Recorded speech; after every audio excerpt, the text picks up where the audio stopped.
Hi guys, অনেক বছর পরে আজকে নদীতে স্নান করতে আসলাম। খুবই ভালো লাগছে, সব বাড়ির ফ্যামিলি। কারণ এই লাইফটা আমি বহু বছর আগে পার করে এসেছি, এখন আর সেই লাইফটা আমি পাই না। যদিও কাজের চাপে থাকি, তবে খুবই ভালো লাগছে আমাকে। আজকে আমি বহু বছর পরে নদীতে স্নান করতে আসলাম সব বাড়ির ফ্যামিলি নিয়ে। এই যে আমার বাড়ির সব ফ্যামিলি।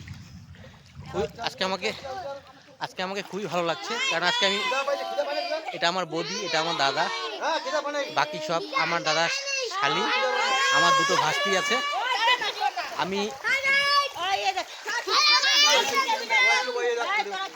খুবই খুবই খুব কম সময় পাই, মানে প্রায় মোটামুটি আজকে আমি 10 বছর পরে এই লাইফটা আবার জীবনযাপন করছি।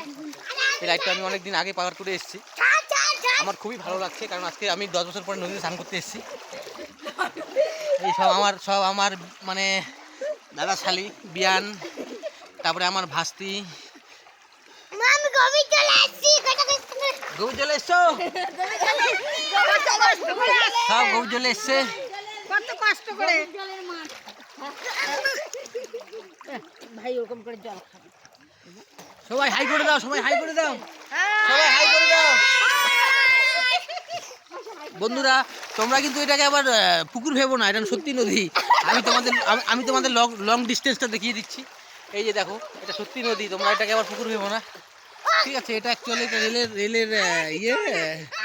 রেল ব্রিজ, তার নিচে আমরা স্নান করছি। কারণ এই নদীটা খুব স্রোত তো, আর এই জায়গাটাতেই জল আছে, এই জন্য আমরা এখানে স্নান করছি। খুবই ভালো লাগছে। ওরে বাবা, এটা কি ভেসে আসলো! খুবই ভালো লাগছে, কি বলবো আর। আমি মানে 10 বছর পরে আজকে এখানে।